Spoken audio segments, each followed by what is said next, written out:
A saúde mental no trabalho entrou de vez na pauta das empresas e também da legislação. A partir de maio agora desse ano, passa a valer a parte punitiva, né, da norma regulamentadora número 1, a NR1, do Ministério do Trabalho, que amplia a responsabilidade das empresas sobre os chamados riscos psicossociais no ambiente profissional. Assédio moral, pressão excessiva, gestão baseada no medo e sobrecarga de tarefas passam a ser tratados, então, oficialmente como riscos à saúde do trabalhador. E para entender o que muda na prática e quais os impactos para as empresas e para os trabalhadores, a gente conversa agora com a advogada trabalhista Marcela Arévalo Braga. Bom dia, Marcela, tudo bem? Bom dia, Cris, tudo bem? Bom dia a todos os ouvintes. Bom dia, Guilherme. Marcela, o que muda agora na prática com essa atualização da NR1 e por que ela está sendo considerada uma mudança tão importante nas relações de trabalho? Cris, obrigada pela oportunidade de vir falar sobre esse tema tão relevante e que vai impactar diretamente na vida das empresas e das pessoas que trabalham CLT com carteira registrada, né? Antes eu preciso contextualizar o que é a NR1. Nós temos 38 normas regulamentadoras instituídas pelo Ministério do Trabalho. A NR1 é a mãe delas e ela estipula questões de riscos dentro do trabalho. Então, o que veio com essa atualização, que é de 2024, inclusive, mas que vai ser adotada agora no dia 23, vai começar a valer agora no dia 23 de maio desse ano. Questões, como você bem falou, questões psicossociais, porque hoje as empresas elas já têm dimensionados, ou deveriam ter já dimensionados, os riscos daquela atividade econômica daquela empresa e os riscos dos funcionários que trabalham ali. Então, sejam os riscos físicos, os riscos biológicos, os riscos ergonômicos de quem trabalha predominantemente em atividades intelectuais. Você falou em ergonomia, já sentamos direito aqui. Então, o pessoal que trabalha em escritório tem os riscos ergonômicos, riscos biológicos. E agora a norma veio para trazer a saúde mental como uma obrigação legal, que são os riscos psicossociais. Então, as empresas agora elas precisam mapear os riscos relacionados à saúde mental dentro do ambiente de trabalho. Você falou, então, a gente vem de uma cultura em que a questão de segurança no trabalho está associada a acidente físico.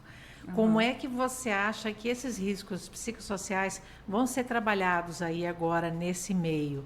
O pessoal já está se preparando, ok, mas tem muita barreira ainda, Marcela? Como é que você está sentindo? Tem muita barreira. Só para voltar um pouco, essas questões dos riscos de acidente e os riscos físicos, biológicos, como que a empresa consegue diminuir ou eliminar? Fornecendo EPI, equipamento de proteção individual. E a saúde mental, os riscos psicossociais, é um nome até um pouco difícil de falar, né? A gente até trava um pouco. Como que a empresa vai conseguir minimizar isso? Que é uma coisa tão subjetiva, né? Então, a norma ela vem... ela orienta, né? Ela não orienta, ela obriga as empresas a manterem treinamentos, fazer um diagnóstico interno. É interessante também fazer uma pesquisa de clima. A norma ela não indica qual profissional capacitado, ela não indica quem que tem que fazer isso. Mas seria interessante procurar profissionais capacitados para fazer esse levantamento.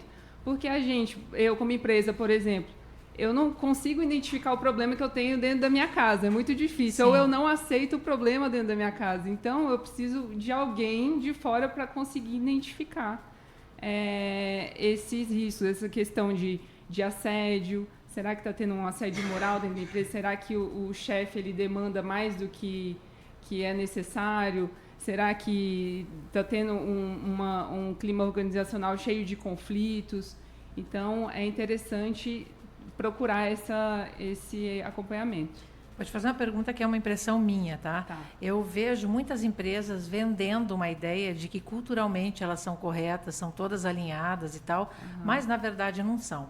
Você falou em pesquisa interna, de satisfação interna. Considerando esse perfil de empresa assim, que não é tudo aquilo que diz que é, no selo lá de qualidade, sim, a gente não corre o risco, no caso de uma pesquisa de interna, ser muito alinhada com o que a empresa quer e não com aquilo que acontece na real, pelo funcionário ter medo de responder, Marcela? Então, tem essa questão da perseguição, né? Porque o funcionário ele vai ter medo de fazer essa denúncia, porque geralmente diz que a denúncia é anônima, mas não necessariamente nessa questão de política de anti-assédio, por exemplo, nas questões do compliance, né? Por exemplo.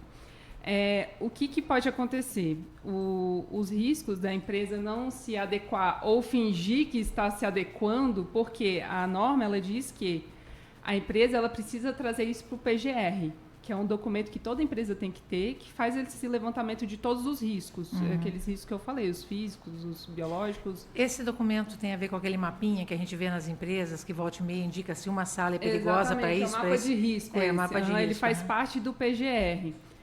Então, a empresa tem que trazer, a equipe de segurança do trabalho, o técnico de segurança, o engenheiro, ele tem que trazer esses riscos para esse documento. Então, se a empresa está maquiada dessa cultura organizacional, ela pode sofrer com uma fiscalização dos órgãos fiscalizadores, seja o Ministério do Trabalho, o Ministério Público do Trabalho, até no âmbito municipal, a Vigilância Sanitária, que sempre solicitam toda essa documentação das empresas. O que pode acontecer? Esse fiscal ele pode chegar para um funcionário em particular, é assim mesmo que está acontecendo, e esse funcionário denunciar ali diretamente para o fiscal. E a empresa ela vai estar aparada de toda essa documentação que a norma exige que esteja documentada.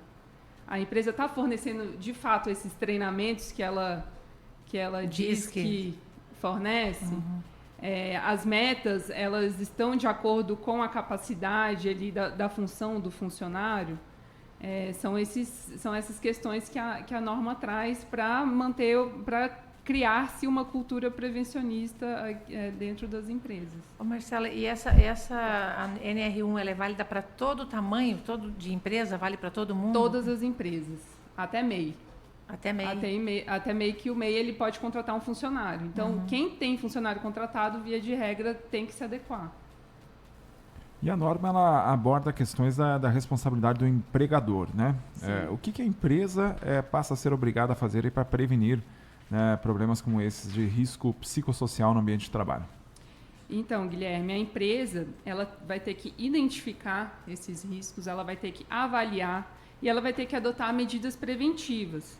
Vai ter que revisar práticas de lideranças, como os líderes estão atuando com os colaboradores, se as jornadas elas estão sendo extensivas, se tem cobranças excessivas, se as metas são abusivas, se está sendo identificado que um funcionário está meio isolado, ou se tem uma competitividade entre setores, tudo isso vai ter que ser avaliado. Por isso que é interessante a empresa procurar um profissional de fora para conseguir identificar dentro o problema. Então, como eu falei, a empresa ela vai ter que ter tudo isso documentado. Ela já sofreu ações trabalhistas? Consigo modificar isso, consigo reverter isso na minha prática hoje, porque tudo isso hoje é registrado. Inclusive, se a empresa ela recebe uma ação trabalhista, ela tem que comunicar no E-Social, por exemplo. Então, a empresa ela vem já com histórico. Marcela, isso significa para algumas empresas rever todo o modelo de gestão, né? Sim. A que custo isso? Não tem problema de interferir na produção? É exatamente o contrário, é para melhorar a produção. Porque se a empresa ela vê que tem uma rotatividade alta dos funcionários, se tem afastamentos frequentes em decorrência, porque hoje, por exemplo, lá no escritório, a gente está vendo aumentar essa demanda de relações de saúde mental. Muita gente está com depressão e consegue se afastar pelo INSS, uma vez reconhecido que tem nexo com o trabalho. É muito importante a gente esclarecer que não é porque o funcionário ele tem depressão que necessariamente ele vai conseguir um afastamento por doença ocupacional. Essa depressão, esse burnout, ele tem que ter relação com a atividade dele. Então, não necessariamente a empresa ela vai ter que contratar um psicólogo para estar lá todo dia à disposição. Não, ela vai ter que ver o ambiente organizacional da empresa, se está saudável ou não. Então, pelos números, a empresa consegue ver questão de afastamento, se tem aumento de atestados por questão de depressão, questões psicológicas, de saúde mental, se tem conflitos internos constantes do empregado com o outro, do chefe com o empregado com o chefe, essas questões. E eu queria te falar, você tem conhecimento em segurança do trabalho, né? Nas empresas maiores tem lá a galera que faz parte do Comitê de Segurança do Trabalho.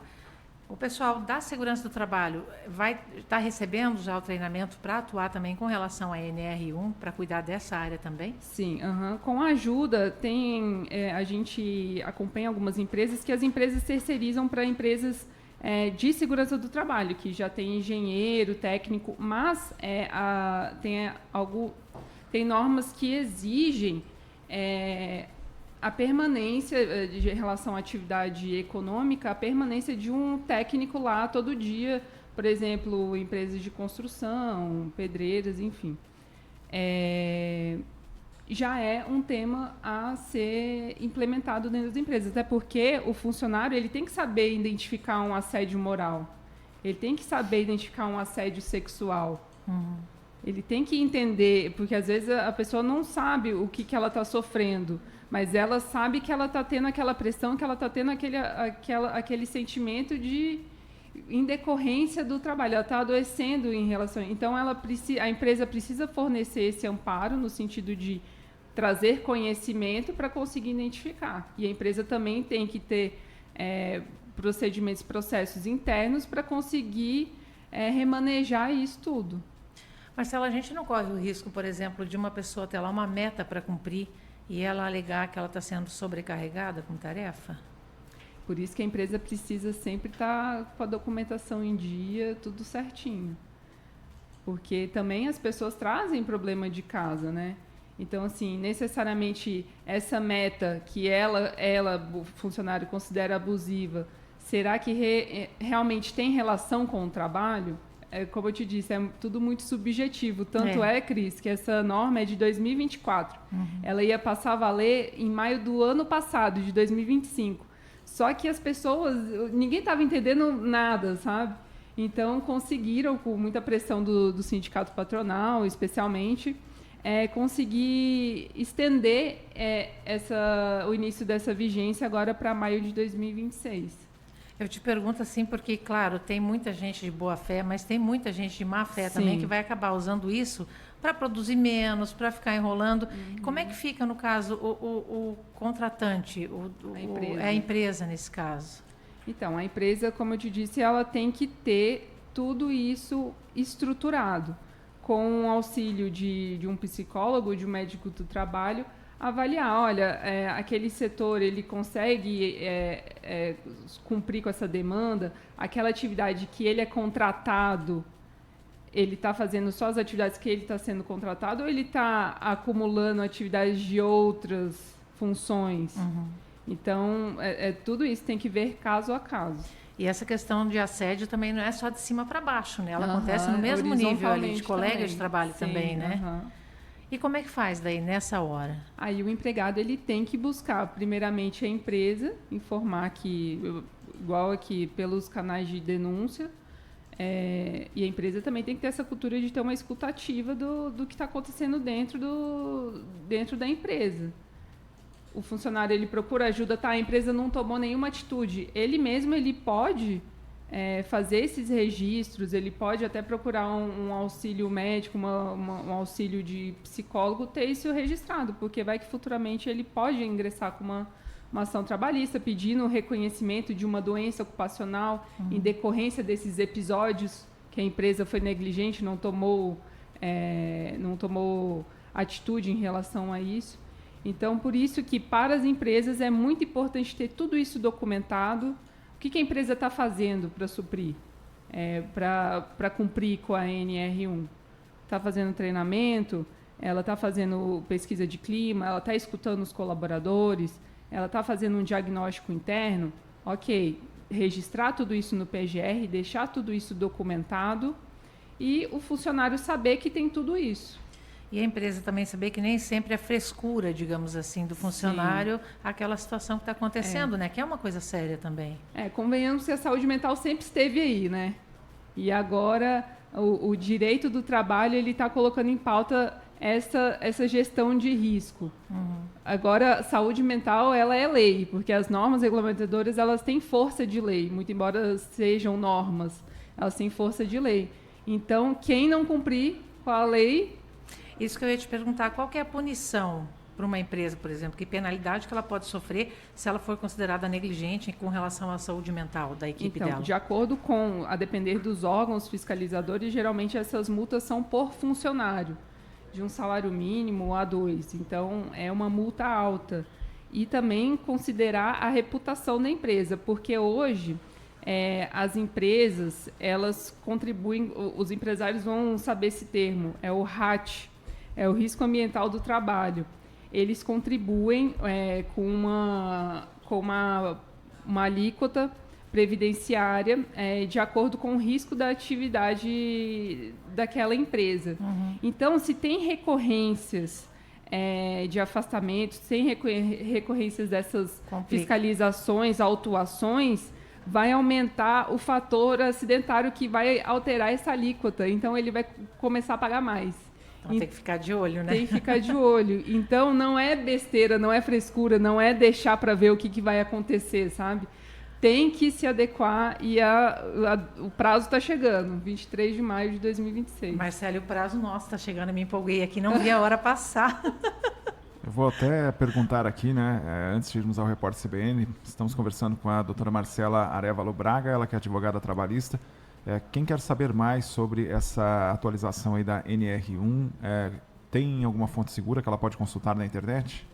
Tem o site do Ministério do Trabalho, tem lá disponível todas as normas regulamentadoras. Essa norma é a NR1, é a primeira norma, ela não é de agora, ela é lá de 1978, mas ela teve essa atualização por conta da saúde mental, que é um tema que está muito em pauta. Tem muitos afastamentos previdenciários, então por isso que teve toda essa movimentação na legislação para trazer essa norma como força de lei para as empresas se adequarem, para as pessoas também saberem, para os trabalhadores verem que estão amparados em relação a esse tema. Conversamos então aqui com a doutora Marcela Arévalo Braga. Muito obrigado pela participação na CBN Foz. Muito obrigada, eu que agradeço de novo. Obrigada, Marcela. Obrigada.